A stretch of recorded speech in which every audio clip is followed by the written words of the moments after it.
Welcome all to the launch of Deadly Voyages, Migrant Journeys Across the Globe, a collection of important new research edited by Veronica, Fynn, Bruey, and Stephen Bender. My name is David Hughes, and I'm the Alex Trebek Postdoctoral Fellow at the University of Ottawa's Refugee Hub and Human Rights and Education Center. While I'll soon begin by introducing the editors and several of the authors that have contributed to this collection and who are joining from across the world, I'd like to start proceedings by acknowledging that this event is convened by the University of Ottawa and that the university sits on unceded Algonquin land. As such, I'll open with our Indigenous declaration. We pay respect to the Algonquin people, who are the traditional guardians of this land. We acknowledge their longstanding relationship with this territory, which remains unceded. We pay respect to all Indigenous people in the region from all nations across Canada who call Ottawa home. We acknowledge the traditional knowledge keepers, both young and old, and we honor their courageous leaders, past, present, and future. So while I have no doubt that we're probably all far too familiar with the online format of today's events, I wanted to convey four quick housekeeping notes. The first is that for optimal viewing, we recommend that you remain in speaker view. We respectively ask that your mics remain muted and your cameras off. There will be a moderated discussion at the end where I'll ask the authors some questions. If you would like to pose a question to the authors, please send it to me in the messages directly, and I'll collect these throughout the event. If you have a specific question for a specific author, please indicate that. If not, I'll pose it to the whole panel. And finally, the event today is being recorded. So today we're going to have the opportunity to hear from the editors of this book, as well as from four of the contributing authors. But I'd like to begin with a preliminary remark about the overall work. I think, at least within the academic sphere, edited collections tend to follow one of two models. The first is a large collection of often disparate contributions that are organized around a central field of study and that present an array of ideological, disciplinary, or case-based takes on the conjoining theme. These tend to read as a series of individual works. The second is a more harmonized and complementary collection that shares a common purpose or advances a particular project. Deadly Voyages, Migrant Journeys Across the Globe very much falls into this second category. It truly is global in scope, covering journeys from Central America through Mexico and eventually into the United States, documenting the perilous path across the Mediterranean that African and Middle Eastern migrants brave to reach Europe, describing the plight of environmental refugees from Bangladesh that seek solace in India, and telling of so many other voyages that feature vastly different environments and routes, but familiar hazards and hardships. In documenting these voyages, the editors and authors identify an array of legal, political, and policy challenges that all point to the common theme that global approaches to mass migration are inadequate and require advancement in accordance with the quote from the introduction, the twin norms of combating violations of migrant rights and promoting a humane and dignified migration. I'd like to now introduce the book's editors who brought this collection together. Dr. Veronica Fynn Bruey is a multi-award winner, an author, a passionate academic advocate, and an innovator. She holds six academic degrees from world-class institutions across 4 continents. Dr. Fynn Bruey has researched, taught, consulted, and presented at conferences in over 25 countries. She is the director of Flowers School of Global Health, a faculty affiliate at Seattle University School of Law, and a research affiliate with the University of London's Refugee Law Initiative. In 2009, she founded the Journal of Internal Displacement, the only scholarly platform committed to global displacement concerns. She co-founded the Law and Society's Collaborative Research Network, CRN11, Displaced Peoples, founded the Voice of West African Refugees in Ghana, and leads the Law and Society Association's International Research Collaborative, Disrupting Patriarchy and Masculinity in Africa. Dr. Fynn Bruey has authored 4 books, several book chapters, and peer-reviewed journal articles. Currently, she is an assistant professor at Athabasca University. Veronica is a born and bred Liberian war survivor. The second editor, Professor Stephen Bender, Associate Dean for Planning and Strategic Innovatives at and professor of law at Seattle University, is an advocate for compassionate migration policies and anti-subordination ideals. His scholarly books include Mea Culpa, Lessons on Law and Regret from US History, Run for the Border, Vice and Virtue in US-Mexico Border Crossings, Greasers and Gringos, Latinos, Law and American Imagination, Tierras y Libertad, Land, Liberty, and Latino Housing, and the co-edited Compassionate Migration and Regional Policy in the Americas. Professor Bender is a member of the American Law Institute, served as co-president of SALT and co-chair of LatCrit, a praxis-minded community of international scholars. And with that, I'll give the floor to Veronica and Stephen to provide an overview of their most recent work and their collection. Thank you. Thank you very much, David. Before I continue, I also would like to acknowledge and recognize the fact that I'm seated on the Duwamish people land in Seattle, Washington, United States. And I thank them for giving us the opportunity to be dwellers of this land, whether we were accepted or not. We are occupants of the land. Also, I would like to say thank you to you and Jessica for making time and putting this event together. We are very, very grateful that you took extreme care to make sure this event runs successfully. We acknowledge that. We are grateful and we want to say thank you. I have a quick overview, and David, you've done an excellent job of just highlighting the general position of the book, but I will just go over how the book is structured, and Professor Bender will add to that. So I'm not sure if I'm supposed to share my screen or somebody, Jessica, will be able to help me to share that. Thank you, Jessica. All right, next slide, please.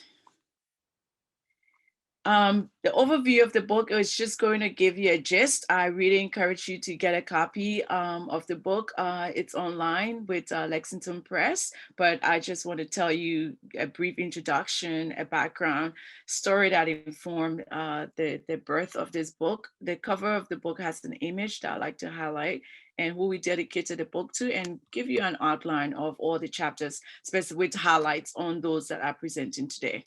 Next slide, please. So we've already been formally introduced, but I just always like to take this moment to acknowledge and appreciate Professor Bender, because for me, coming from the background that I come from, it's important for me to have mentors and role models to encourage me, to help me move on with my academic progress. Professor Bender I met in 2017 when I had just finished my PhD and I was looking for some opportunities. So I went to Seattle University School of Law, and everybody I spoke to literally directed me to Professor Bender. And I know why, now I know why they directed me to him, because he's a very focused and extremely academic oriented and profuse publisher. He writes a lot and he's very committed to the social justice movement. So I connected with him, and then we went for a conference in Mexico. After that conference in Mexico, the Law and Society conference in Mexico, I got an invitation from Lexington Press to do a book on the presentation I did at the conference. And our presentation was literally on this book titled Deadly Voyages, and I focused on West Africa and the Mediterranean crossing. So I was quite nervous. That was the first time anybody has invited me ever to kind of do a publication on my own. And I just felt intimidated. And the first person I ran to was Professor Bender. So I just like to acknowledge him, and he accepted my invitation to work with me and guide me and lead me with his expertise for, being a publisher for many years, a writer for many years. So we were able to birth the idea together, and finally we were able to bring this book to you today. So next slide, please. Next slide, yes. Okay, so this book, no, previous slide, please. Yes. So this book is founded on many, many principles and many, many journeys, as David had already highlighted in his introduction. But for us, for me personally as well, The transatlantic slave trade is, I have a personal connection to that, being a Liberian, and my mother is an immigrant, my mother is comes from an ancestral background of free Black slave, of Africans that were taken to the US as slaves and then later on returned to Liberia as free Black slaves. So I have that personal history and connection to the transatlantic slave movement, which is one of the most horrendous migration ever on our planet. And also boat people in Australia. I was introduced to that during my PhD when I was studying in Australia, and I became quite aware and informed about so-called boat people that arrive in Australia. And of course, all of us are aware of the most recent crisis in Syria and Syrian refugees that are struggling every day to cross Turkey, Lebanon, Jordan, Iraq, and Egypt. And some of them even take the longer routes through the Mediterranean to get to Europe for safety and to make sure that their lives are secured. There are unaccompanied minors from the Northern Triangle in El Salvador, coming from El Salvador, Guatemala, and Honduras, that are also making their journeys through Mexico to the US. And of course, my personal chapter is focused on the Mediterranean. Next slide, please. The book cover is important to us because of the image that we have. We got one of our presenters, one of our authors, sorry, to personally do the cover of the book. She did this image and drew it for us. She did several, and we all agreed on this because of what it represents and what it reflects. It actually reflects that compassionate migration, someone standing on the edge or on the shores to welcome people that are stranded and looking for safety. So this means a lot to us, and we like to highlight and appreciate Nergis Canopy for doing this drawing and making it to the cover of the book. Next slide, please. We dedicate this book to migrants everywhere in need of compassion, dignity, and respect, whose persistence, resilience, and dare to survive predispose them to incomprehensible perils. We honor the lives of those that have been lost during the deadly voyages. Next slide, please. So I just run through the layouts of the book, highlighting those that will be speaking today, just to give you an overview and to situate where the chapters are located. Next slide, please. Today we have Angel. He will tell you more about his work, and his title is Learning to Look Mexican, Central American Minor Migrants and the Strategies to Minimize the Risk of Migration. We have Nicholas. I didn't highlight Nicholas' chapter. Nicholas and Francisca are co-authors for the second chapter and is responding to the back way, the migrant crisis, and the Gambia. Next slide, please. There are other more chapters, and I'll just skip over that for the sake of time. And we go to the next chapter. Professor Bender, who will not be presented today, but you will hear from him shortly. His chapter is on deadly deportations, a perspective from the Americas. Next slide, please. Michael, my good friend in Ghana, will be presenting on managing cross-border climate-induced migration in the African Union, legal implications and policy interventions. Next slide, please. And this is my chapter, before I go to my chapter, there's Tarini in India. Tarini will be presenting on environmental refugees from Bangladesh, avenues for refuge in India. And thank you, Tarini, for making it, even though you weren't feeling so well. We are glad to have you on.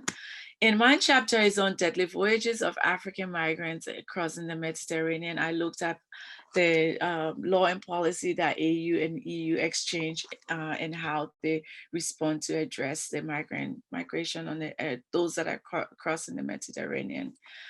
So we have two more chapters, and as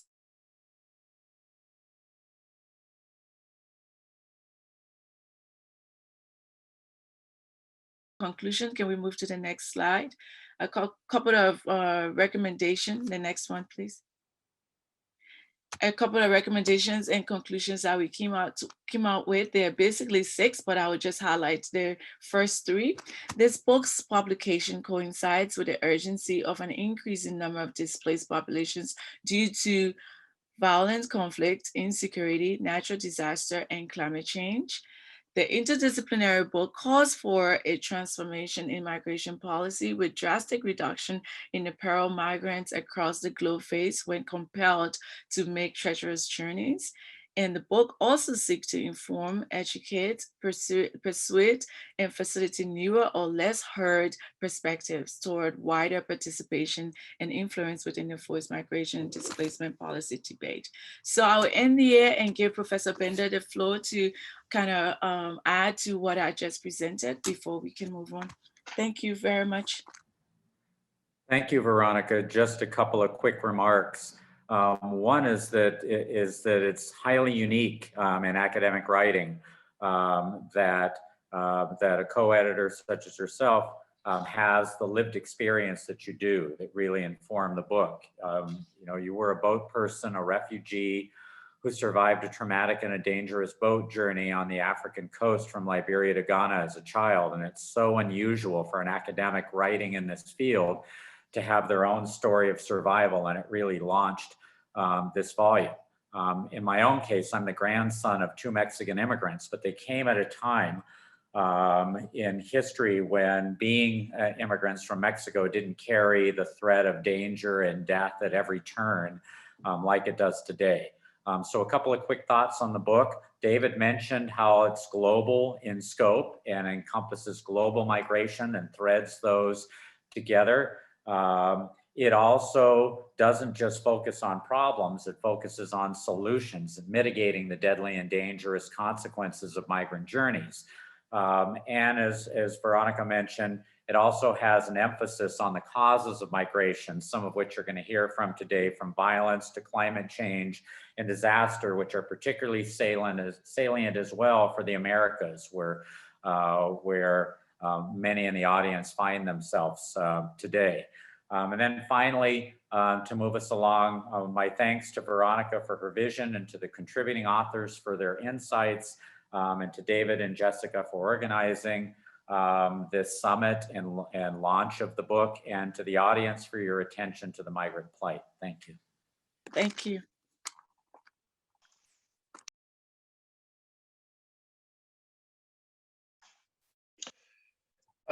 Thank you to both of you for the introduction. Just in the interest of time, I will move quite quickly to our first speaker, who is Mr. Angel Escamilla Garcia.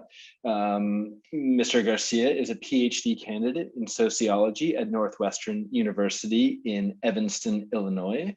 His research focuses on how migrant youth negotiate high-risk environments and violence. His current project uses ethnographic methods and interviews to explore the different strategies that Central American youth use to migrate through Mexico on their way to the United States.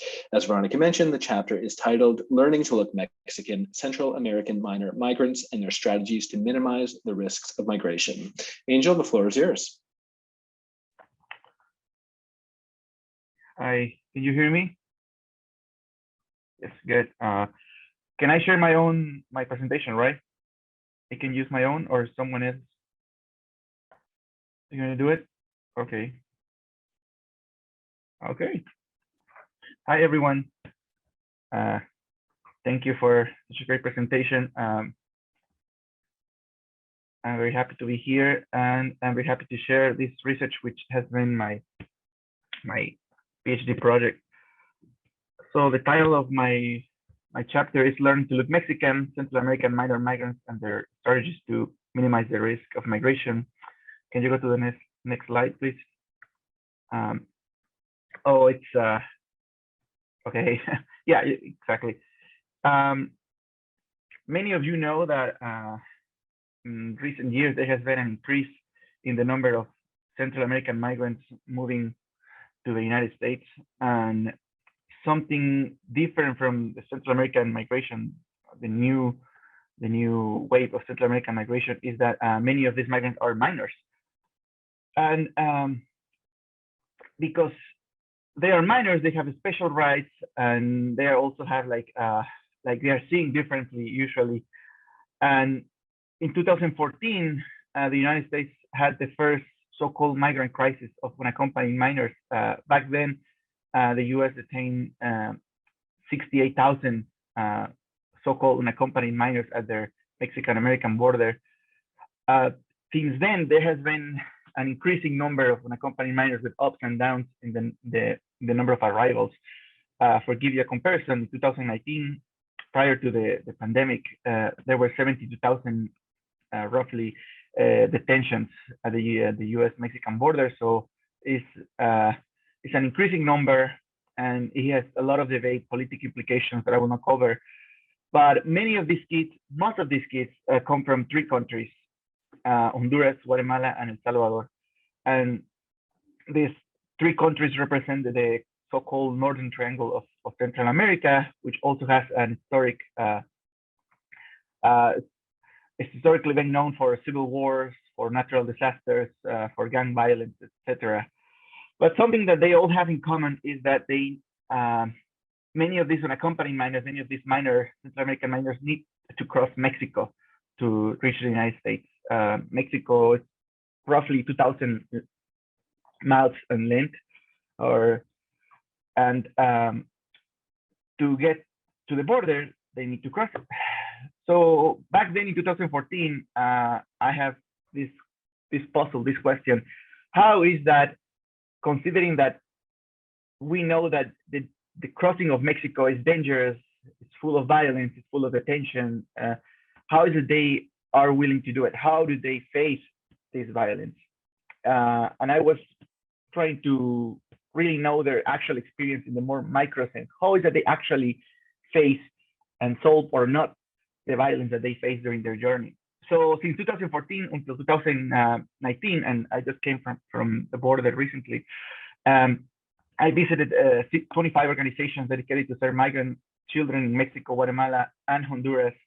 I've been moving through them by train or walking by them. I've been to the border from north to south, trying to understand how they do it, and trying to get like a complete approach, like a comprehensive approach, thinking that Mexico is not just one place, but Mexico is full of different regions, different cultures, different types of violence. And I wanted to know how, if migrants, unaccompanied minors, were aware of this, and how do they react to this. Could you go to the next slide, please? So what I found is that first, what I found is that many of these minors, the ones that are called unaccompanied minors, travel with the help of smugglers, of traffickers. This is a very different trip. But there were a group of minors, Central American minors, that travel by themselves, that move by themselves. This is what I call truly unaccompanied minors. And I decided to focus on them because I found that they were quite like the quintessential picture of vulnerability. Those are kids from 12 years old that, or sometimes like 8 or 9 years old, who were just moving by themselves. And I found that first heartbreaking, but also like in terms of fascinating, how is that they do it and how different is their experience compared to adults. So what I found is a population of minor children that live in extreme poverty, have weak family structures, have high levels of independence. Many of them were homeless, or they were working by themselves since they were kids in Central America. They have weak migrant networks, and they travel without smugglers. Not because they don't want to, because they just cannot afford a smuggler. And it's important for me to say that the highlight the idea of weak migrant networks in the U.S. Many people think that most of the strength of migrant networks comes in facilitates migration, even for forced migrants, like many of the kids that I met. In this case, many of these kids have very, very weak migrant networks, which means like they have a family member or like a friend in the U.S. who did not explicitly offer help if they reach the border, but they say things like, well, if you reach the border and I have money, I might help you. Or they say like, we'll see, just move keep moving. And if I found some money, I will help you. So they don't really have something secure in the US, yet they move and they face the risk. And it's important to say this because these kids rarely receive money from their families and rarely receive knowledge. They don't really know where they are going. They know they're going north, but they don't know exactly where or how or how long it will take. Can you go to the next slide, please? So they have these strategies. They have to develop strategies to avoid, or as my dissertation says, to negotiate violence.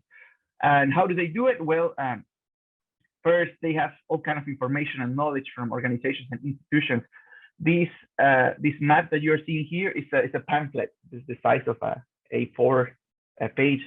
It contains the details of each of the migrant shelters that are located in Mexico along the migrant route.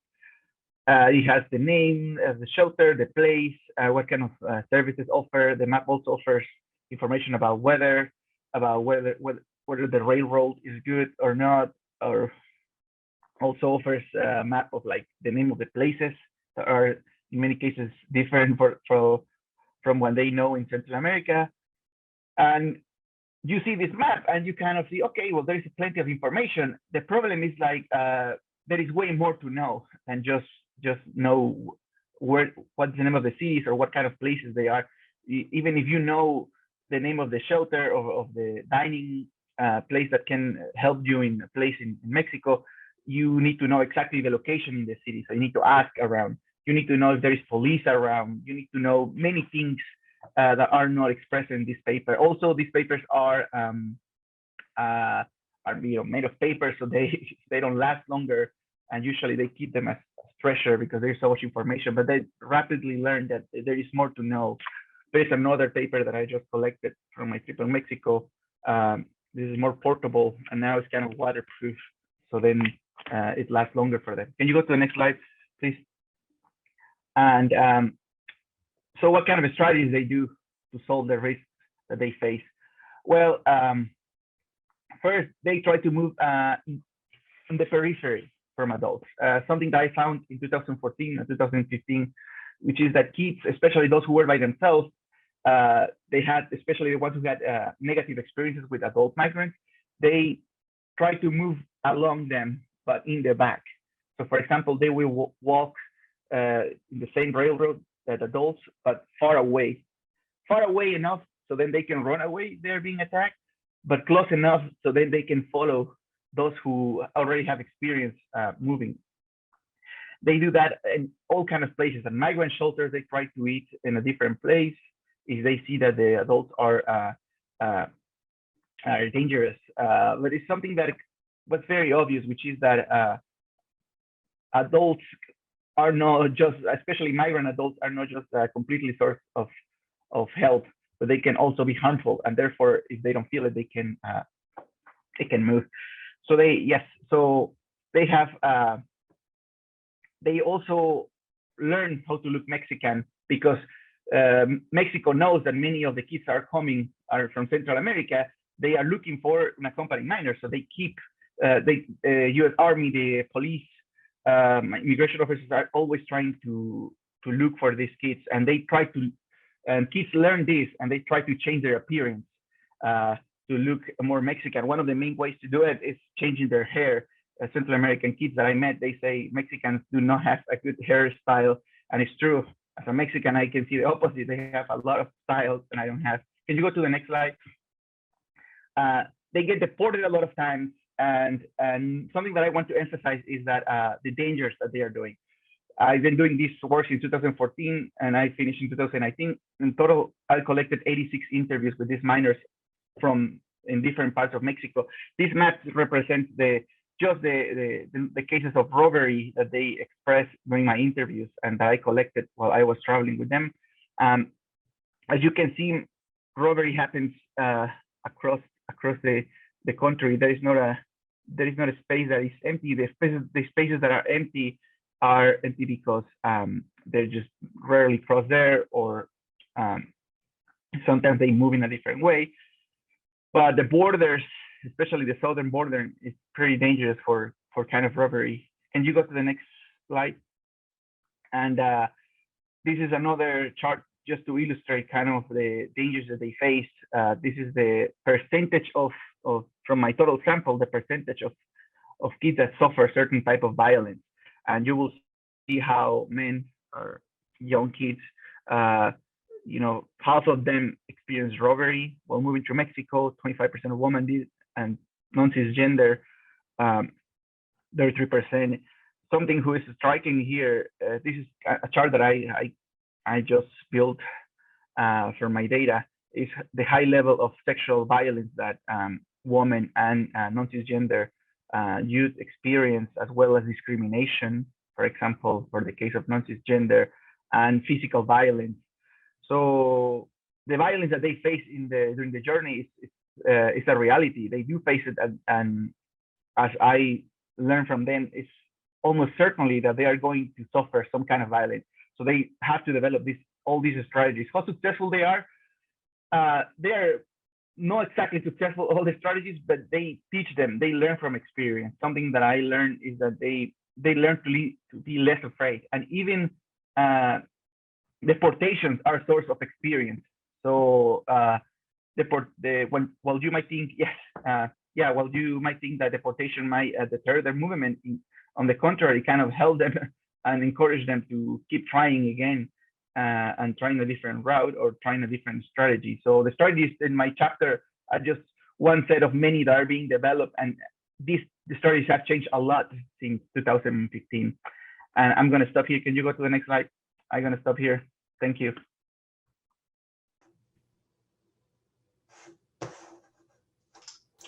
Thank you, Angel, for the presentation and for the great chapter. In the interest of time, I'm just going to quickly move on to our second author today. Dr. Nicholas Hulton is an assistant professor of global affairs at George Mason University. He has written extensively on the Gambia, with articles appearing in journals such as American Ethnologist, Social Analysis, Journal of Modern African Studies, and African Security. He has consulted for the World Bank, Freedom House, and France's Ministry of European and Foreign Affairs on Gambian matters, and has been interviewed by media outlets in the United Kingdom, Switzerland, the US, Sweden, and France. He has a PhD in anthropology from the University of Pennsylvania, as well as a Master's of Law in Human Rights Law from Queen's University, Belfast. The chapter is titled Responding to the Backway, the Migrant Crisis in the Gambia. The floor is yours. All right, well, hi everyone, and thank you for the introduction, and thank you for letting me be here. I do not have a PowerPoint, so you will just have to make do with me.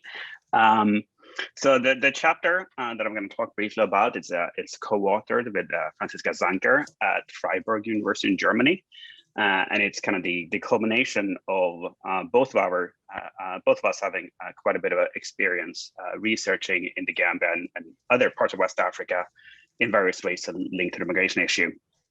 So the Gambia might seem like a kind of an odd case to highlight in a discussion on migration, but for much of the 2010s, the Gambia, despite being a very, very small country with a relatively small population, had an outsized role to play in sort of the Euro-Mediterranean migrant crisis / refugee crisis. And I realize there's a very political shading to which phrase you prefer there.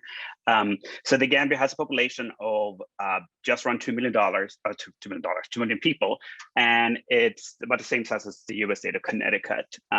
But even so, for a large part of the 2010s, it was actually one of the major points of origin in relation to the population of the country in the crisis. And for example, at one point in 2016 and 2017, Gambians they were the fifth highest number of arrivals in Italy. So again, all this coming from a country that is relatively small, really quite small, and that also has not really seen a massive violence of the sort we saw in Syria, for example, that sometimes prompts out migration. So in this chapter, what we wanted to do a couple of different things. We wanted to understand the sort of historical and political context of migration out of the Gambia. We also wanted to look at how the regime of Yahya Jammeh, I'll return to him shortly, which ended in early 2017, how that impacted and drove migration, but also the response, the policy response of that regime to the Gambia. And we also wanted to address a little bit of what's going to happen in what happened in the Gambia today, or today at the time when we wrote the chapter. Let me start by just saying a little bit briefly about the context, or historical context of migration to Gambia. So the Gambia is completely surrounded by Senegal, except for Atlantic coastline. And this part of the world has a centuries-long history of mobility. Obviously, we all are familiar with the transatlantic slave trade, which the Gambia was a victim of to some extent. Before that, there's been trading ties across the Sahara and so forth. And during the 19th and early 20th century, the Gambia was actually a net destination for migration. So a lot of people from other parts of Africa moved there for employment or for family reasons, or other factors. More recently, after World War II, starting in the late 1960s, the Gambia became a major tourist destination, primarily from the United Kingdom, Sweden, Germany, and the Netherlands. And those really long-standing tourist industry ties have also led to migration, as Gambians have married or become economic partners, or whatever the case might be, with Gambians, and found opportunities to go to Europe and work. And so you have a fairly significant number of Gambians are in a state of mobility between the Gambia and the different European countries. They're often based in one country, then come back often to the Gambia, and they're in the Gambia, they are known as semesters, which actually is the Swedish word for somebody who's on a vacation. But then starting really in the 2000s, you started to see a change in how the migration can be experienced. There was much more out migration leading up to what we often think about when we hear of the deadly voyages and migration. And there are a couple of major reasons behind that surge. One, it has to do with the government of Yahya Jammeh. So Yahya Jammeh was a nominally democratic president. He seized power in the military coup in 1994, and then he transformed himself to a democratically elected leader, and he governed and won half democratic elections for almost 25 years. He was finally forced into exile in early 2017 after he, to widespread surprise, actually lost an election in late 2016, which led to a long standoff that saw the Gambia with credible words that it might lead to excessive violence. It was forced out of the country, and at the very beginning of 2017, a new government was able to take control. So during especially the latter half of the Jammeh era, he oversaw a government that was corrupt, that was not able to provide economic growth in any meaningful way for the vast majority of Gambians. Unemployment was high, opportunities, especially for the rural population, were high. There were protests over service delivery and things like that. And this was coupled with pervasive human rights abuses. You had disappearances, you had extrajudicial and judicial, executions. You had cases of torture, and a pretty long list of things that happened. The most high-profile incident probably was in 2009 when Jammeh unleashed his security forces on what was described as a witch hunt, when they used security forces to root out opposition in the Gambia that he thought were witches. So people left the Gambia for political and economic reasons. There's also a cultural context here that's important, that's been studied by other scholars working in the Gambia quite extensively, and that is that if you're a young Gambian, especially if you're a young male Gambian, there's a lot of pressure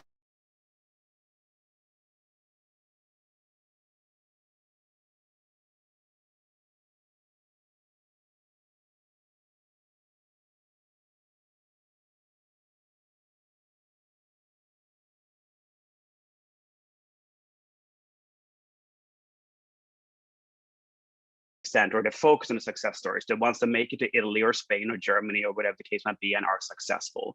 And we actually have found this, there's a very recent World Bank study about the migration in Gambia that just came out a month ago that found that sort of basically peer pressure and parental pressure is a major factor behind migration to this day. So initially migration of the Gambia was usually was by sea. They would go to the Canary Islands and then by boat. That stopped being feasible around 2006 when European, in collaboration with African governments, basically shut that down. And that's when this whole thing of the backway emerged. And the backway is a Gambian term for basically going by land, through Gambia, through Senegal, up to Mali, usually over to Niger and up through Niger, up to North Africa. And from there, trying to get a boat to Europe. Needless to say, this is an exceedingly dangerous undertaking. It's not an official one in any way.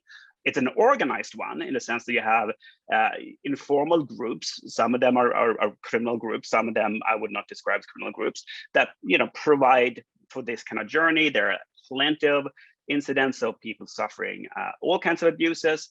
We know that, and I have personal friends of mine who are Gambians who are like stuck in Agadez and other places where they basically just dumped when the money will run out. And of course, as well as many of the people who do make it to North Africa are then living in horrible slavery-like conditions in North Africa. They're victimized by all kinds of criminals, and they if they actually make it on the boat, they're lucky if they survive the boat journey. So that's the kind of context of migration. So the Jammeh government, this dictator I mentioned earlier, his response to this was kind of a mixed bag, mostly a negative mixed bag. On one hand, he recognized that unemployment was a problem, and that migration kind of cast the Gambia in a little bit of a bad light. The Gambia, by virtue of its small size, got very little attention from the rest of the world in the midst of all the human rights abuses. Most people just didn't really care because it's a tiny country of West Africa. But it really took the migrant crisis for Europe and the United States to really start paying attention. And if you go search through like the Washington Post or something like that, you will find no articles about the Gambia until about 2015 when it's about the migrant/refugee issue. So the Jammeh government, he tried to launch some schemes that youth unemployment. They didn't really work out. He had what he called a back to the land initiative, trying to promote rural agriculture. That didn't really work either for a number of different reasons. Not least of all being climate change. The Gambia is highly vulnerable to climate change in many different ways. So there was a serious drought in the early 2000s that affected that. The ability of that. So, none of the economic things he did, leaving aside the corruption, right, really seemed to work. So and you also had activities by some NGOs and whatnot, but job creation did not really seem to take off. He also variously would disparage asylum seekers, or he would. Let me rephrase that. He would disparage people who made it to Europe, and he would use the term asylum seeker in sort of scare quotes as a way to discredit them, saying that the people who make it to Europe, they just come to Europe and they criticize me. They're banned Gambians. They didn't stay in the Gambia. They left. They fled. We shouldn't trust them, right? In other cases, he would say that the fact that the Europeans are not doing more to be accommodating of Gambians and other Africans is just pure old racism, and I think he might have had a case there. He at one point, when the Gambia proposed to withdraw, or when the Gambia did withdraw from the National Criminal Court, he relabeled it the International Caucasian Court. And one of the things he argued is that they should take over and do more work on the migrant crisis. Okay, so I'm being told to wrap up. So anyway, so the Jammeh government did not address the crisis very successfully, and it led to the migration being a major issue in the aforementioned election in 2016. Several of the opposition candidates who eventually formed the winning coalition campaigned on the migrant crisis as something that needs to be addressed, and as we know, they won. So today, if I may just say 30 seconds on what's going on the Gambia today. So migration has receded from the headlines But it's still going on, maybe not in quite the same volume and scale, but you still have Gambians going on the back way. That dynamic has not really changed. The sort of fundamentals of the Gambian economy are still weak. So insofar as migration is driven by sort of lack of economic opportunity, that has not really changed. Obviously, this all kind of pre-COVID. The COVID situation has had a very interesting impact on the migrant question again, which I'm happy to address in the Q&A. But the plus side of all of this is that the Gambia does have especially after 2017, a very sort of engaged diaspora in Europe and North America. And the Gambian diaspora actually helped save the Gambia from what was looked to be a very disastrous impact of the coronavirus pandemic. So according to the Central Bank of the Gambia, at the height of the pandemic, the remittances made up about 50% of the Gambian GDP, completely offsetting financial losses due to the complete shutdown of the tourism industry, which normally accounts for about 20% of the GDP. So, that is, the migration story has that kind of, I guess, a silver lining for the Gambia, in that it has provided some opportunity for Gambians to weather the coronavirus a little bit better than we expected. But I know I'm out of time, so I'll stop there and happy to address something else in the Q&A. Thank you, Nicholas. I will quickly move to introduce our next speaker. Dr. Michael Adane is a lecturer in environmental policy and planning with the Department of Planning and Sustainability at the University of Energy and Natural Resources, Ghana, and is a senior research associate at the Center for Public Management and Governance at the University of Johannesburg. He is a research fellow of the Earth System Governance Project at Utrecht University, the Netherlands. Michael is an environmental social scientist whose expertise and current research interests are in the multifaceted and embedded relationships between humans and the environment, whether facilitated by institutions or by local organizations and communities, and the effects of this on public policy and planning processes and outcomes, particularly in relation to the notions of rights, justice, and equity. Michael holds a PhD in Environment and Natural Resources Law from Wuhan University, China.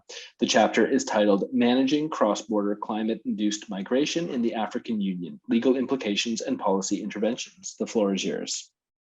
Thank you very much, David. And thank you also for the opportunity, Steve and Veronica, to contribute to this chapter. So because of time, I'll go directly into the presentation. So what inspired my chapter is basically climate change and its negative consequences on African society. Basically, we've been talking about some islands or being inundated or submerged because of the adverse impact of climate change. But unfortunately, we do not see or regard Africa's unique vulnerabilities because of its geography and other underlying development challenges. So developing regions and countries are particularly vulnerable to climate change because they have limited resources to provide the needed infrastructure to build their resilience. In fact, the fifth assessment report of the IPPC, that's Intergovernmental Panel on Climate Change, on the scientific knowledge of climate change unequivocally showed that climate change is a threat to Africa's development. And there have been several scientific reports underscoring the fact that, for instance, the Sahara Desert is rapidly expanding in terms of spatial extent and intensity. This is similar to small island states where countries are at the edge of being submerged entirely. In Africa, some countries in sub-Saharan Africa will be completely desert. It will be completely, their land mass will completely be turned into desert. And when that happens, it means these countries cannot provide the needed livelihood to sustain the life of their citizens. So for me, this is something similar to islands being submerged or being inhabitable. Therefore, these driving forces and the effect of climate change is making countries becoming inhabitable because it is aggravating existing conditions such as endemic poverty, joblessness, and therefore hopelessness among the youth, which encourages them to move to find greener pastures in European countries. So, for instance, the Food and Agriculture Organization has observed that about 319 million hectares of Africa's land is vulnerable to desertification and could make most part of the African continent, including entire countries, uninhabitable. For instance, UN reports that desertification could send about 50 million sub-Saharan migrants elsewhere by 2020, which just passed. And there is evidence on the ground that, in fact, this migration has taken place either within countries or across borders. Already, the Food and Agriculture Organization has revealed that about 26.4 million people were displaced annually in Africa due to climate-related disasters between 2008 and 2015. In the drought-sensitive Lake Chad region bordering Cameroon, Chad, Nigeria, and Niger, studies find pastoralist communities competing for shrinking natural resources due to unabated intensification of desertification and water scarcity. And all of these are heightened because of climate change. From the Congo Basin, which provide water to millions of people, to the coastal areas of Mozambique, African countries must prepare for the effect of global warming, even as they work to combat human causes of climate change. But what we need to recognize is that the entire African continent, made up of 55 countries, contribute to just 4.6% of global carbon emissions. It means when it comes to addressing climate change or taking mitigation action, what Africa does is really negligible. Therefore, African countries have to be preoccupied with strengthening their adaptive capacity or their resilience to the consequences of climate change. If this is not done, then Africans will be compelled to move elsewhere, as we are already experiencing. Because climate change basically is turning agricultural land into desert, or it is weakening the nutrients in the soil to be able to provide the needed soil for agricultural production. And most African countries rely on basically agricultural and food production systems as their means of livelihood. So if this is not done, then moving from Africa to Europe, North America, and Asia will become the order of the day. However, although the plight of climate refugees is gaining prominence in international discourses because they are not legally protected by international law, such as the 1951 Convention on relating to the status of refugees and the African Union Convention governing specific aspects of refugee programs in Africa, do not touch on climate refugees. They just focus on traditional conventional refugees. Therefore, in my chapter, I argue for legal and policy reforms, especially at the regional level in Africa, for the purpose of recognizing and protecting climate change refugees. It is anticipated that such a reform will allow climate change refugees to access durable solutions and ultimately to make them adaptable to the adverse effect of climate change in Africa. Migration as a form of adaptation is increasingly gaining attention. And for this to be desirable among the refugees, then there's the need to ensure the transformation in terms of development, economic transformation, social transformation, to make the African continent desirable to people who are willing to migrate because of climate change. I also argue that climate change refugees, which is defined basically as people who have to leave their habitat immediately or in the near future because of sudden or gradual alterations in their natural environment related to at least one of three impacts of climate change, that is sea level rise, extreme weather event, and drought and water scarcity. Therefore, climate change mitigation actions should be directed towards these three key areas in order to make people and communities resilient to the impact of climate change. And I also rely on African instruments, such as the Kampala Convention, to drive home the point because of the traditional resistance by development partners, especially the UNHCR, to the effect that if the existing definition of refugees is expanded, then it risks losing its meaning, because there will be a lot of refugees, more than the system can accommodate. Therefore, I argue that at the African level, just as the African Union passed a refugee law addressing specific aspects of refugee problems in Africa, the African Union can adapt a Pan-African solution to address the issue of climate change refugees in Africa. I argue, for instance, that the AU Convention for the Protection and Assistance of internally displaced persons in Africa, that's the Kampala Convention, while it's only applicable to internally displaced persons and not refugees, can provide state parties to take measures to protect and assist persons who have been internally displaced to natural or human disasters, including climate change refugees. Therefore, the Kampala Convention lends support to expanding protection for persons displaced across borders as a result of climate change. However, in its present form, it only addresses challenges associated with internal displacement. So why can't African government or the AU expand this to provide protection for people who are displaced by the impact of climate change across borders? For instance, in 2015, there was a climate event, flooding. There was a climate event, flooding in Accra, that displaced more than 120,000 people and killed more than 150 people in Accra. And Cyclone Idai, which also took place in Mozambique, Tanzania, Malawi, and Zimbabwe, killed more than 1,500 people. And evidence suggests that most of these people were displaced across borders. So in conclusion, I basically argue that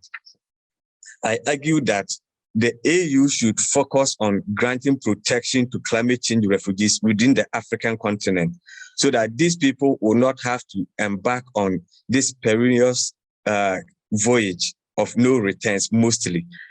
So if that is done, then the issue of traveling across the Mediterranean will be solved, because there will be durable solutions for climate refugees within the African continent. Thank you. Thank you. Really appreciate that. We are now going to turn to our final presenter today. Professor Tarini Mehta is an associate professor and assistant dean of student affairs at Jindal School of Environment and Sustainability. Her primary areas of research include environmental, human rights, and refugee law, and she has a number of publications to her credit. Her book on environmental governance in the Himalayan region is soon to be published. She is also the co-director of the Environmental Law and Science Advocacy Forum, a multidisciplinary research forum which works to bridge the law-science gap through innovative programs and research that bring together experts in the fields of environmental law, human rights, and science, with the aim of finding solutions to complex problems and engaging in an effective manner in the policy cycle. She has a doctorate in environmental law from Pace University. Her doctoral research dealt with sustainability and natural resource law, governance and management, with a focus on the Himalayan region and transboundary rivers. Prior to that, she completed her Master's of Law from the University of Cambridge, holds a Bachelor's of Law from the University of Warwick, and a BA in philosophy from the University of Delhi. In addition to her academic work, she has conducted legal and social research for various organizations, including as the UK focal point for the European Union's Fundamental Rights Agency, the Indian Council for Enviro Legal Action, the Lawyers Collective, and the Society for Child Development. The chapter is titled Environmental Refugees from Bangladesh, Avenues for Refuge in India. The floor is yours.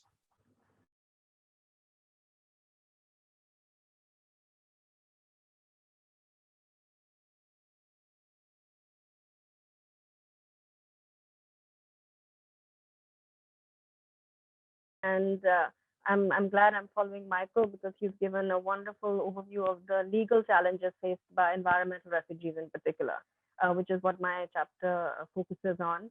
And also, as he highlights, the need for regional solutions when it comes to climate refugees and environmental refugees, which is going to be, one of the biggest humanitarian sort of disasters that we are heading towards, especially if you look at the kinds of numbers that people have been predicting, one of the highest numbers being about 200 million people could become displaced because of climate change and so on. So if we're not able to find solutions for this, and those solutions will have to be regional, but mostly regional with international support and cooperation and so on. And the other everyday presentations that we heard, which highlight the kinds of issues faced by migrants as they travel across the borders, these extremely perilous journeys that they take, the difficult experiences, the extremely challenging experiences that they go through, and the reason for this is just to stay alive.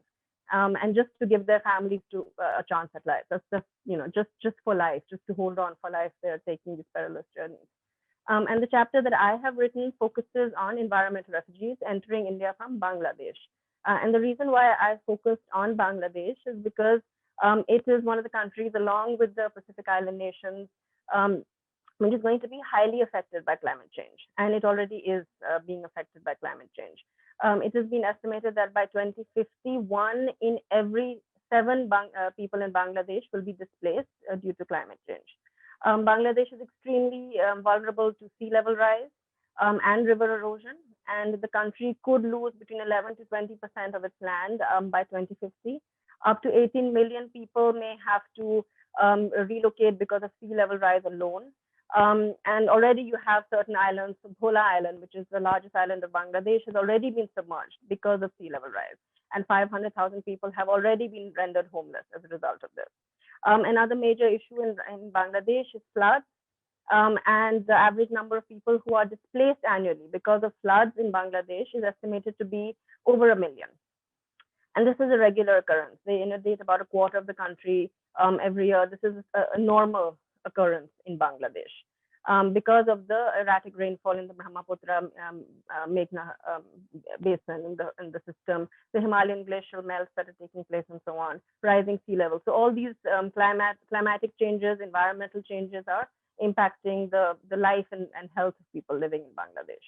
And if you look at the floods that have taken place over the years, you can see the number of people that have been displaced. The floods in 1988 displaced 45 million people. The floods in 2004 displaced 36 million people. So that's the scale of displacement which takes place in Bangladesh, and which is a regular occurrence, which is a worrying thing when you add to the fact that you have climate change taking place. And while a lot of these people remain in Bangladesh, which is also again a problem because the country does not have the resources and the infrastructure to deal with this much internal displacement. But a lot of these people also enter India. And as climate change progresses, they will enter India. India has a long border with Bangladesh, and a lot of this border is porous. So you have a lot of immigrants entering India, Bangladeshi immigrants entering India from this border. And this is a heavily policed border. You have police presence, you have military presence. Still, it's a very porous border, and you have people entering. And this is seen as a problem in India. The problem of illegal immigrants coming in from India, from Bangladesh, is seen to be a problem. And there's attempts by the Indian government to return Bangladeshi immigrants. So this rhetoric and this conversation continues in India. Now, a lot of these immigrants that are coming from Bangladesh are economic migrants. A lot of them are political refugees as well, but a lot of them are environmental refugees.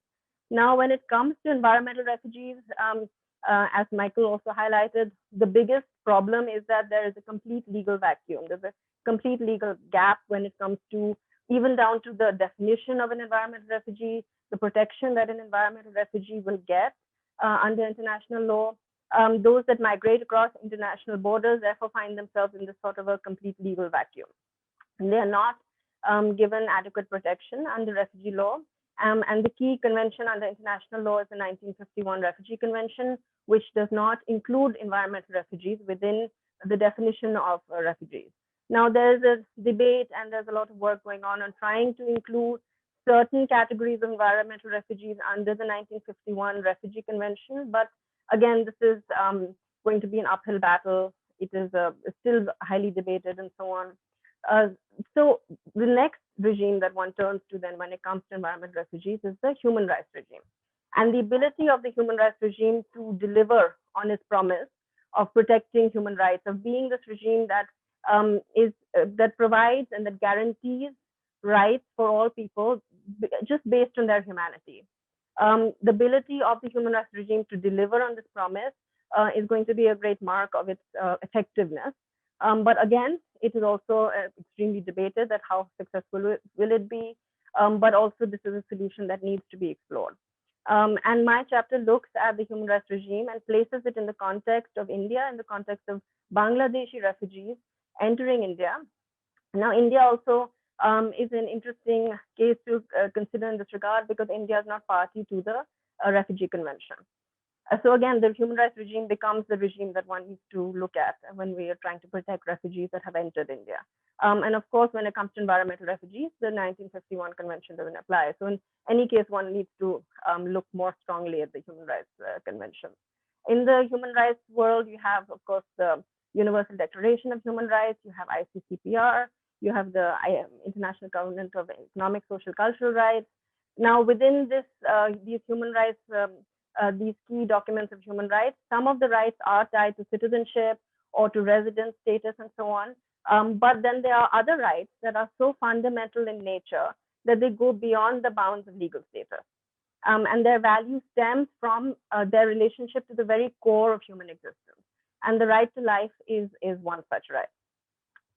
International conventions, regional conventions, national constitutions have acknowledged the importance of the right to life. And one key question that arises, of course, and that is debated a lot in academic circles is what are the parameters of the right to life then? Is it just a right to protect life, just a right to be alive, or is it life in the broader sense of a certain quality of life? So is the right to life merely the right to be alive or to have a life of a certain dignity, which means that you also have to have certain basic needs have to be provided, have to be assured to you. All human beings have certain basic needs. We need food, we need shelter, we need freedom from violent assault. These are necessary for survival. These are necessary for living a productive life, for living a life of dignity. And that's why there are several scholars who then say that needs actually establish human rights. The basis of the human rights regime is the needs that human beings have. And then, the right to life is one of the rights that is fundamental in meeting our most basic needs. And the Human Rights Committee has also therefore called it the supreme right, a right that is basic to all human rights. And the vision of the right to life and the key role of dignity and the role that dignity plays in the sort of re-envisioning and the expansion of the right to life has played a key role in the development of Indian jurisprudence when it comes to the right to life. So when you look at Indian jurisprudence, you see that the right to life has been expanded by Indian courts. It has been linked with environmental rights. It has been linked with socioeconomic rights and so on. And it has been expanded in order to protect the rights of foreigners and within India itself. So the right to life is a very powerful tool in the Indian context. Particularly important for environmental refugees would be the fact that the right to life has been recognized by the Indian courts to be a non-derogable right and also to be linked with the right to not be returned to a place where your life will be in danger, the obligation of non-refoulement. So this is again an effective tool for the protection of non-conventional refugees in India, and it has been used in several cases which have been brought to the Indian courts to protect political refugees. So far, there hasn't been any case that has attempted to use the right to life jurisprudence to protect environmental refugees, but the foundation is very strong because Indian jurisprudence has a very rich jurisprudence in terms of the expansion of the right to life, and all this jurisprudence has been based on this view of dignity, of the importance of maintaining and valuing the dignity, that life is not just mere animal existence, it means a life of a certain dignity. And so the right to life has to also protect a life of a certain dignity, which has to include within it certain socioeconomic rights, environmental rights, and so on. So those of you who are interested in environmental law may know that the Indian Supreme Court has expanded the right to life to include the right to a clean environment. So this is a creative jurisprudence that has come out of the case law from India. And in this regard, also the fact that the right to life also is a way to protect foreigners in India, and that is a right that applies to all people, not just to citizens of the country. So in this way, the Indian courts have created a humanitarian jurisprudence. And it has become a powerful tool, a powerful weapon for the protection of a wide array of rights and interests for citizens as well as non-citizens. And you can see this also now. The Human Rights Committee, for instance, has also talked about the importance of and the important role of dignity in the context of right to life. The UN Commission on Human Rights has also acknowledged that the right to life encompasses existence in human dignity with the minimum necessities of life. So this acknowledgement of the fact that dignity and the element of dignity, which is what also we're trying to do when we're talking about refugees, environmental refugees, or other refugees, migrants, who in a sense, by being deported from a country where they have gone to for asylum, for refuge, the kind of journeys that take place, that they go through, and do not get the humanitarian assistance that they get, that is violating their dignity at the very core of it. And that's what all of us are trying to, in our way, tell those stories of the loss of dignity which these migrants and refugees face. In the Indian jurisprudence, a key case in this regard is a very old case. It's a 1978 judgment of the Supreme Court. And back then as well, the Supreme Court said that the concept of human dignity is an important concept to bring within the purview of the right to life, within the right to life in the Constitution of India. So the right to life being encompassed in Article 21 of the Constitution of India includes within it and has to include within it the right to live with human dignity. So you see way back, decades ago, the Indian Supreme Court developing this jurisprudence. So in that sense, now there is a very firm and rich foundation of jurisprudence which can be used to protect environmental refugees coming from Bangladesh into India. And human dignity is an important value that natural law philosophers consider to be fundamental. It is an important value that the drafters of the Indian Constitution themselves have held to be of extreme importance. And that, of course, then gets echoed in judicial decisions and so on. And also then this becomes a bridge which links the right to life with other key rights. So whether it be the right to health, whether it be the right to livelihood, whether it be environmental rights. Now within environmental rights, again, the interconnection has not just been made by Indian courts, but also by other courts.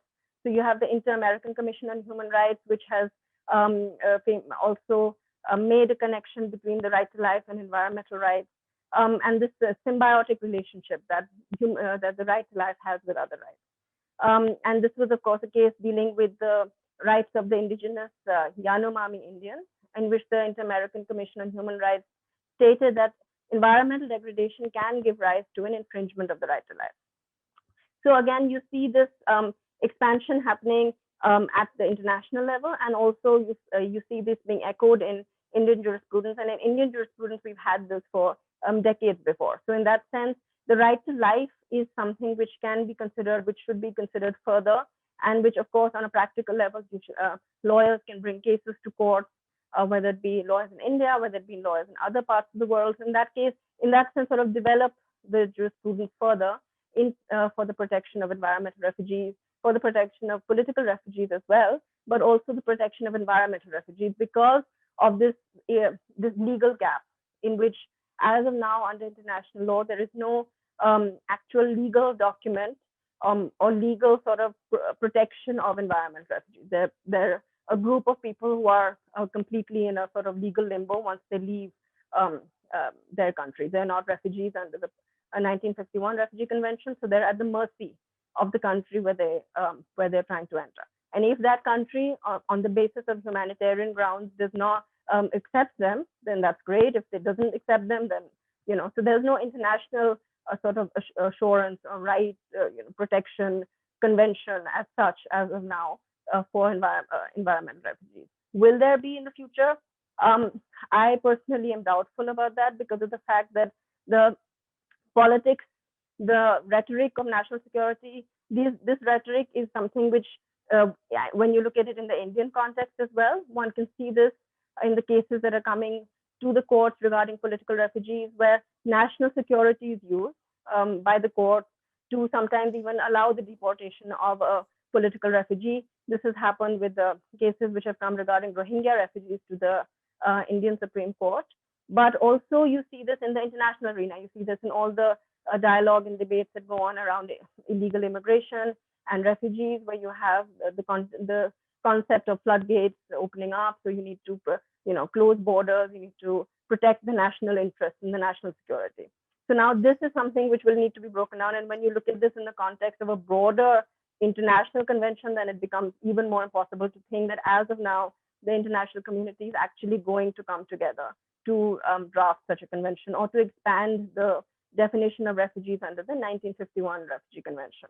So in that sense, again, the human rights regime becomes the main port of call that one needs to look at. And in this context, while my chapter has focused on Indian jurisprudence on the right to life has acceptance across a number of constitutions around the world, a number of international documents, international agencies, the Human Rights Commission, the Human Rights Committee, and so on.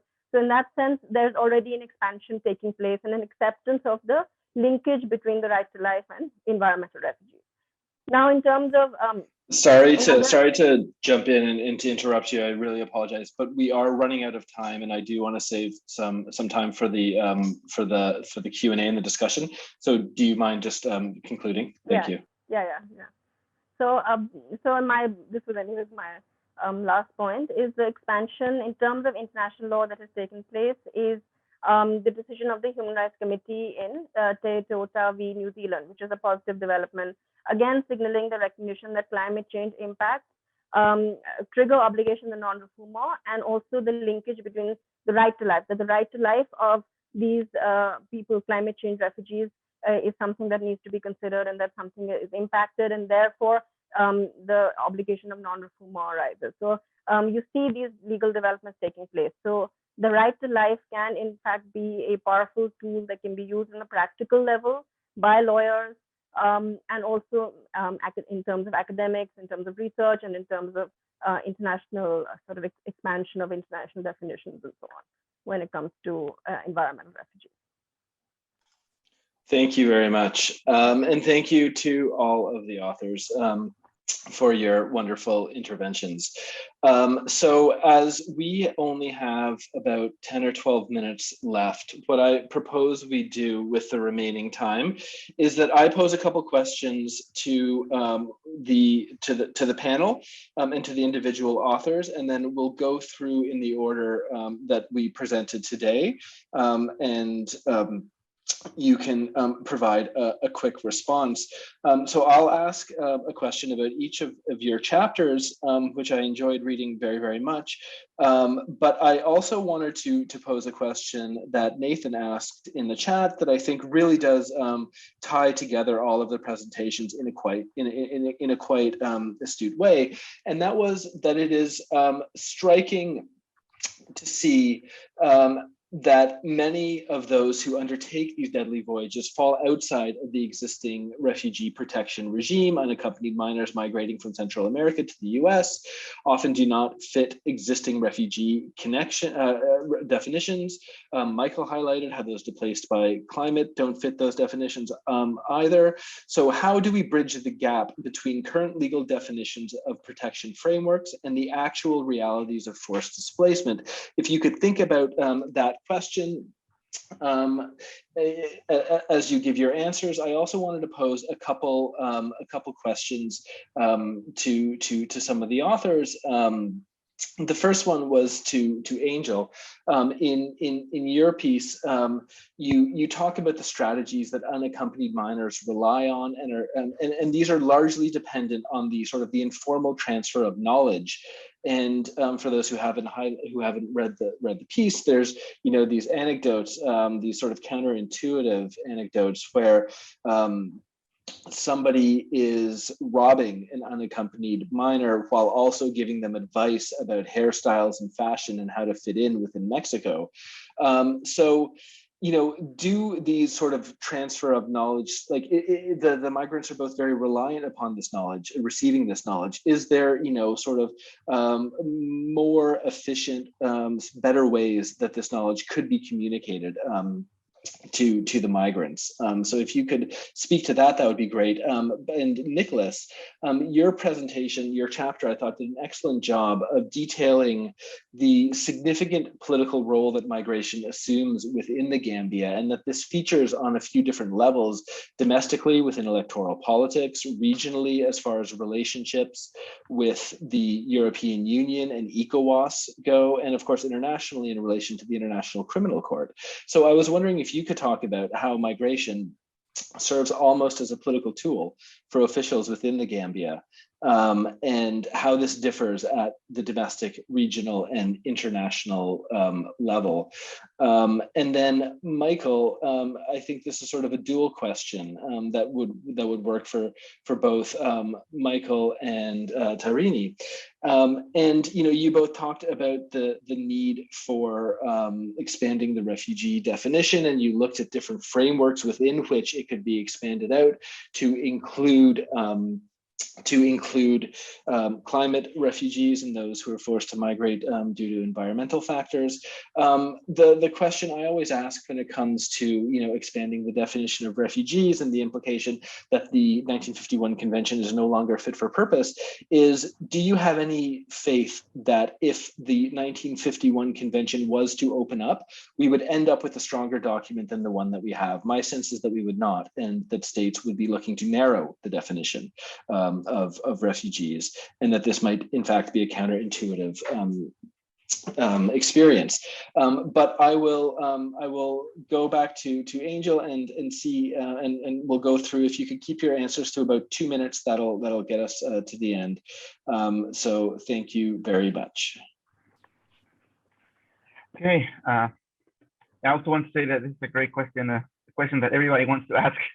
Nathan Mason.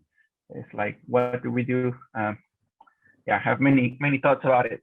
But about your question, David, yes, part of this knowledge is it circulates among migrants, and it passes time and it's transformed.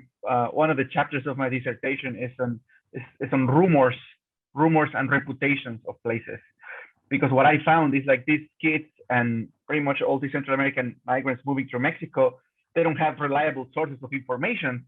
So they rely in these rumors are ideas, and rumors are being transformed all the time. So I was able to find the same rumor in the border between Guatemala and Mexico, and the same rumor found in the border between the US and Mexico, the same piece of information, slightly different for slightly different purposes. So there is a lot of circulation of information. It changes a little bit. Sometimes it's like more fantasized. Sometimes it reflects more the fears of these migrants. But it is a lot of circulation. Your question is about a better way to do it. It's very problematic because they don't want to, like the government doesn't want them to know how to do it, how to avoid detention. So they are always blocking like official sources. However, as my research demonstrates, they find a way through mouth to mouth, passing along all kind of information. The problem with rumors is like they are partially true and they are partially fake. And for them, knowing something and not knowing if it's true or not can mean the difference between being raped, between being killed, between being kidnapped. So it's a very horrible dance of information. They receive all kind of information and they have to take decisions within a minute, or rely who says this, why is this. There's a lot of circulation. A better way to do it is already happening. The best way that they are finding to do it is through WhatsApp, through social networks. And that has a little bit more framework rather than just mouth to mouth. The problem is like many of them travel without cell phones. Many of them forget their Facebook accounts. But I found, and I'm increasingly found, which is another project that I want to pursue, how they are using more and more social networks and like WhatsApp and other chat to find and create a more cohesive set of information for them to avoid the violence that they face during the journey. Yeah. That's fascinating. Thank you very much for that. I'll then turn to Nicholas. Yes, thank you for that question. Let me kind of answer, I guess, it in a slightly different way than talking about the kind of various kind of political layers of this. I mean, I think in the sort of Gambian context, you know, obviously migration it's a major part of Gambian life. Both sort of regular migration and irregular migration, both to Europe and within Africa. And in the sort of political discussion, a lot of the migration talk, it's in some ways not really about migration as such. It's not really, you know, obviously when there are incidents of people who die across the on the back way and such, that gets attention. But I think the way it's migration is politicized in the domestic context is in some ways less about how do we get people not to migrate or how do we get more people to migrate, something like that. It's really about a kind of search for dignity kind of thing. And so I think oftentimes, you know, the Gambia wants to be treated as equal, right? Gambians know they're from the tiniest country, you know, the smallest country in Africa, and they know they're not going to compete with like France and the UK in terms of GDP or something like that. But they want to be treated as equal, and the implication as Gambians as equal. So, for example, in 20.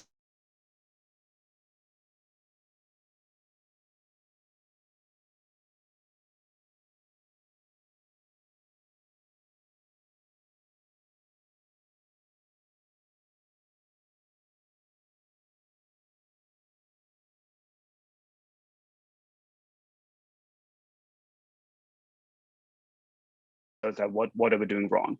And one of the most sort of it's a recurring kind of scandal in the Gambia now.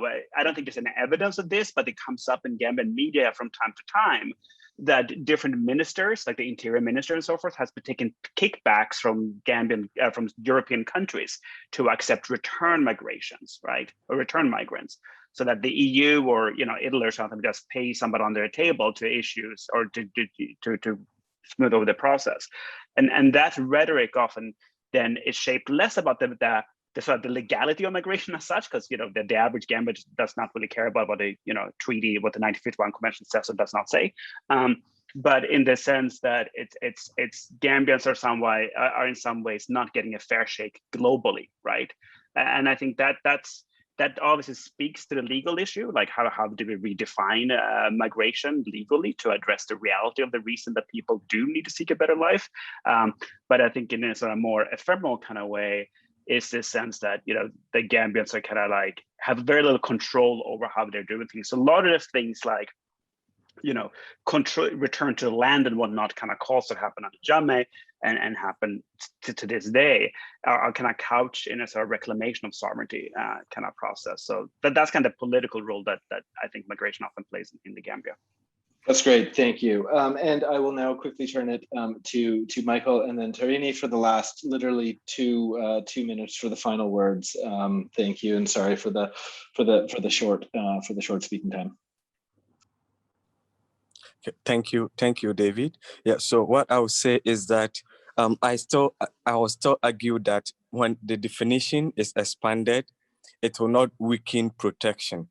For instance, the 1969 African Union Convention governing specific aspects of refugees in Africa expanded the definition of refugee to include events seriously disturbing public order. And this also implied even countries that were still under colonization were eligible for refugee status in other African countries. And over time, this have been repeated in Southern America and some part of Asia. So the only thing that is lacking is the political will and the mass education because of the politicization of refugee protection.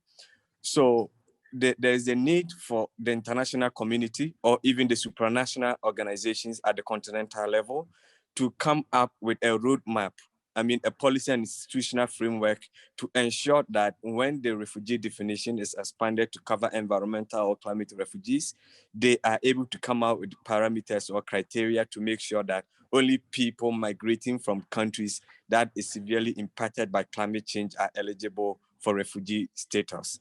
Otherwise, what we fear most will happen. So that is my response. Thank you. Excellent, thank you. And for the last word, please go ahead. Yeah. I will agree with what Michael said and also with what you said, David. So yes, if the definition is expanded, it would not weaken protection. It would of course be very beneficial for environmental refugees.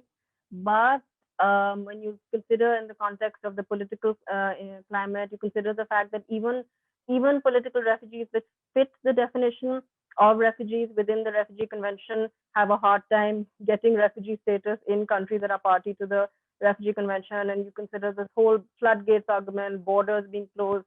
So in that context, I don't see the Refugee Convention definition being expanded to include environmental refugees.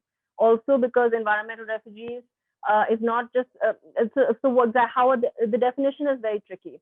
So you have people who are going to become refugees because of slow developing disasters, drought, and then you'll have, so when a person who is getting displaced because of a drought, this is a disaster that is taking place over decades, and the immediate cause of the movement, it may not necessarily be the disaster itself, it might be economic reasons.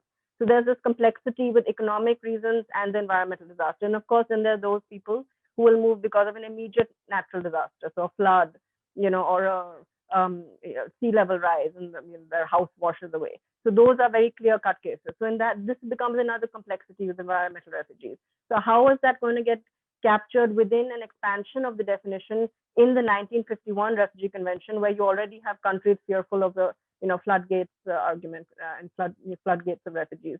But I think we need to move towards further protection of environmental refugees. This is a challenge and this is a legal gap, but this is not something that is an unsurmountable mountain, because the 1951 Refugee Convention is itself a mark of the fact that humanity can come together when there is when there's a need. So the world did come together after the World War when there was a need to protect the refugees at that point. So it is possible to do, and we need to move towards it, and we need to just keep on discussing and sort of looking at how we can do it, how we can expand it more, and how we can expand the protection for environmental refugees. Thank you. I think that that's probably a great place to end, and that leaves us on an aspirational, if not particularly or overly or unduly optimistic note. So thank you for that. We're a couple minutes over, so I will just very quickly once again thank all of the authors and contributors who came today and shared their work with us. Thank you, Angel. Thank you, Nicholas. Thank you, Michael. Thank you, Tahini. And thank you, of course, to Veronica and Stephen for bringing together this collection. Thank you all very much, and have a great day. And I hope to see you again soon. Okay, bye-bye. Okay.